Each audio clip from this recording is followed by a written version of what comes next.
Alright, welcome guys to our last game for week 5 as we got Linty taking on Potter. And then we'll talk about everyone else's games this week and we look at the actual records and everything else like that. Let's just get the game one. I am tired. I went through all the games already, so let's just get this last game done with Potter playing the black pieces, Linty playing the white. Opening move is e4. We got a5, we got the wear defense. Potter's probably gonna put this here next. That's how the wear defense usually works. Him and Vea use it a lot in this tournament. Lindy is going for probably the Scholar's Mate here. Potter just putting it there, so we're gonna probably see it right here. Yep, we're gonna see it right there. Now the way that Potter has to stop this is by moving the horse in this right here.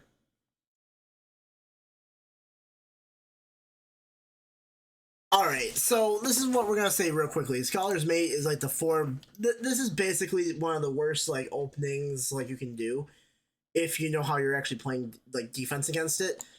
And the way you stop this, whoops, hold on, is by putting the horse right here. You can also probably like push the pawn out as well if you really wanted to.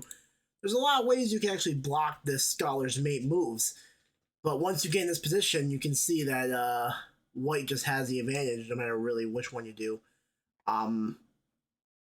But when you're in this spot here and the queen is threatening this and the bishop is threatening this, you gotta block this and you gotta put the horse out there. You gotta do something to block this or at least move the pawn up.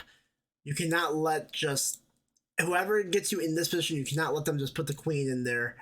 Hell, even the bishop can checkmate you as well. And it's just inexperience in chess. I mean, that's like everyone gets Scholar Mate at least once when you're actually learning chess. That's what you have to actually learn as well. This is common. Stuff like this is common. Yeah, Potter will learn from it and he'll get better from it. That's all I gotta say. For anyone that's gonna be making fun of him for losing in 4 moves, go fuck yourself. It's true. it happens. I mean, yeah. We'll go to, let's just go to game number 2 here. Let's see if Potter has learned from his mistake. Linty won the first game, gets 2 points on the board for Linty. Let's go game number 2. Potter starts off with his chaos opening, doing the edge of the board here. D5 in the middle by Linty. Potter's going to put some pawns in the middle. Linty puts 2 pawns in the middle. Potter's going to move up in the side of the board here. Linty's going to block it. Potter puts the pawn, the rook out, okay, or the knight out, okay. Knight comes out to defend this pawn. Potter goes over to this side. He's going to probably trade bishops. Linty doesn't see it, going after the horse instead. I would just take the bishop. Oh, he goes in for the check instead. Okay. Linty's going to take it. Goes in, going for the queen. That's a free horse, though. Linty takes the horse. And we got the side now coming out. There's an attack on the queen. Kind of defend this pawn. Not the best defense. Linty's getting ready to just bulldoze this side here, obviously. Good defense by Potter, getting the rook out there to defend this square. So now if Linty does take this, it's not going to be the end of the world. Linty getting this knight out over here. Probably going to put the knight here next and try to go after the rook. Going to give him the rook for free, basically. Yep. Now Linty's going to probably just push this right over here. Potter's going to try and trade queens. Linty's not going to take it. He's going to check him. Rook gets in the way. Alright, we got a mate in 3, by the way. But, the mate in 3, obviously, you put the queen into G1 for the check. King has to go up to E2. Bishop goes to G4. And then, of course, the rook is the only one to guard that. And then, basically, the bishop comes down. Or the bishop takes the rook and ends the game, basically. But we're going to see if Linty actually does that. He does go for a check. We got mate in 2. Mate in 1. And instead of taking the rook, he takes the, goes for the queen move instead. Gets to move it down. Another check. Takes the rook, check, check, check, check. Got mate in 1. It's coming right here. And there's mate in 1. So Linty's just dominating in these 2 games here. Wins the series against Potter. And again, this is just inexperience against someone that doesn't know how to play chess, like to the extent that Linty does. And that's why this is happening. It's nothing to be like ashamed about or nothing like that. You gotta play games to learn how to be better, right?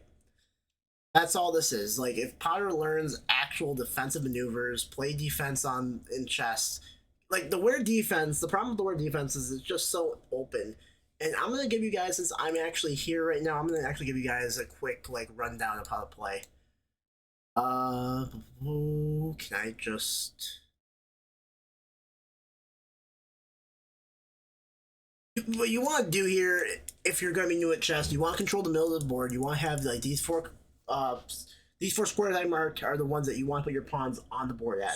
So you usually want to put the pawns in the middle of the board. You don't want to put them. You don't want to be playing on the outside of the edge because those really don't help you at all. And as you can see, that's what Linty did in the first of this game. He just put the pawns in the middle of the board and let Potter do whatever he wants on the side. Because the sides don't really matter that much in the grand scheme of things. And plus, when you open up the board like this, you can get your bishops out easier. You can get your queen out easier. Like, you can get your pieces out more, and the horses out, and like, there's a lot more you can do in this position than when you're over here putting pawns on the sides. Also, it helps you castle as well. So, like, let's just say we play normal stuff, like we go here. I'm not even gonna try and capture pieces here. I'm just gonna try and get pieces out there for let's just not make it where someone has to take, if you get what I mean.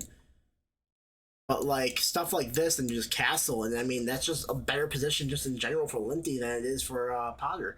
Now, of course, the pawns being up like this close, you probably don't want to castle in this position right here, but at the same time, it's kind of like it's whatever fast you can castle if you actually play it like the way you want to play it.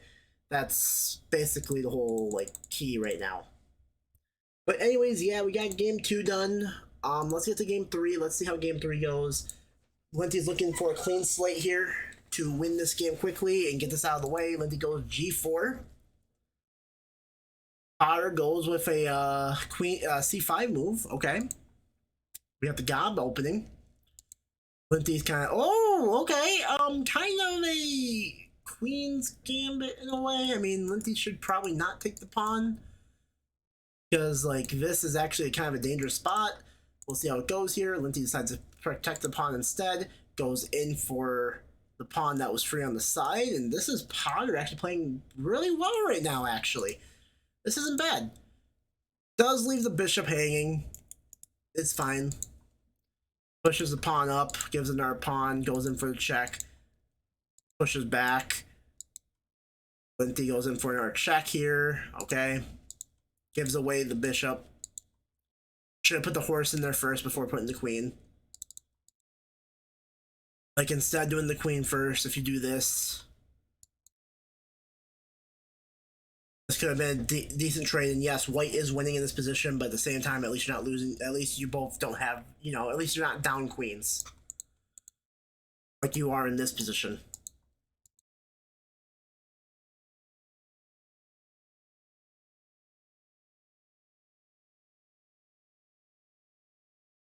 Alright, we got a check here. He's about to lose his, oh no, he's not gonna lose his rook. Another check. Linty is just taking advantage of this spot here. This is gonna be checkmate, I believe. Not checkmate? Oh, because I thought that this horse was actually Linty's. Oh god. Okay, yeah, no. Then this is gonna be check. Like right going here is gonna be a check, but you don't have to go there. Linty goes there, just in general though. Takes another pawn. Potter actually has some offense going here. He needs to get this pawn out here to get another bishop out there and go for a check maybe. Goes for the check with the rook instead. I mean, this is just throwing pieces at the wolves and trying to get out of it. Another check right there. We got mate in 5. Now we got mate in 1. and it's going to be an easy checkmate with the rook, with the knight going to c7, and that does it. So yeah, that's the games for Linty versus Potter. I'm sorry, I like it's not a long game to talk about, but it's like there's not really much to talk about, man, in those games. And I feel bad for Potter. I need to get him in private and like teach him some stuff, because once like you just feel like the odd man out that doesn't really know, like, what to do exactly compared to some other people in this tournament. Like, we know Linty is like really good at chess. We know like Meyer, Ace is playing really well in this tournament as well, and Ace has actually taken some advice from me and he's used it against Meyer. So yeah. But anyways, here's like the standings for this tournament so far. We have Meyer in front for the A bracket with 22 points. Shu's right behind him with 22. The tiebreaker is going to be decided by the record of the player. So since Meyer's 4-1, he has a tiebreaker over Shu. Ace is in third with 20 points. It's a 2-2-1 record. Jake is in fourth place with 12 points with a 2-3 record. And Bea's in fifth with 11 points, 1-3-1 record. In bracket B, Linty's in front of Crusher with 30 points because of his dominating performances against people, just winning 3-0s against some people in this tournament that got him back into the swing of things. His wins have all been 3-0 games. He's like won brackets, and that's how he got back in this game here. Crusher might be 5-0, but he did not fully finish people like that. I mean, he could barely beat Linty in that game. I mean, he got away with like what, one win, I believe, and then they both tied in 2, or he won 2. I don't know how it went, but that's But he's still in front with 26 points. I mean, right now it looks like in the B bracket it's gonna be Linty and Crusher in the playoffs. Billy's in third place with 13 points, 2-3 record. Jeff is in fourth with 4 points, 1-4 record, and Jeff has been forfeiting every game since his one win. So yeah. And then Potter's in fifth with 3 points with a 1-4 record after beating Jeff from forfeit. So yeah, guys. Week 5, let's take a look at week 6 games here before we cut off. Week 6 will have Ace taking on Linty. That's going to be probably the game of the week. Jake versus Vea. That's going to be an interesting game as well. I think the first game, I believe, was actually a good contest where Jake actually beat Vea in a close contest. We'll see how it goes tonight, though, when they play each other. Did Jake play Vea? I'm looking through. He played Shu. Jake played... Oh, he played Ace. He didn't play Vea yet. So this is the first time they're going to play each other. Cool. I think it's gonna be an interesting game to see how Jake plays against Vea. Then after that, we got Meyer versus Shu. That's gonna be a fun game. That's always a fun game. Meyer and Shu are best friends. That's gonna be a great game to watch and commentate. Billy against Potter, and then Jeff versus Crusher. If the games happen, I believe Crusher's gonna win from forfeit because Jeff's been forfeiting every game. So you guys, I'll see you guys next time for some more reviews of our games from the tournament. We got like maybe 5 weeks left of these reviews, then we got playoffs, so we'll see how it goes. Thank you guys for watching. Peace.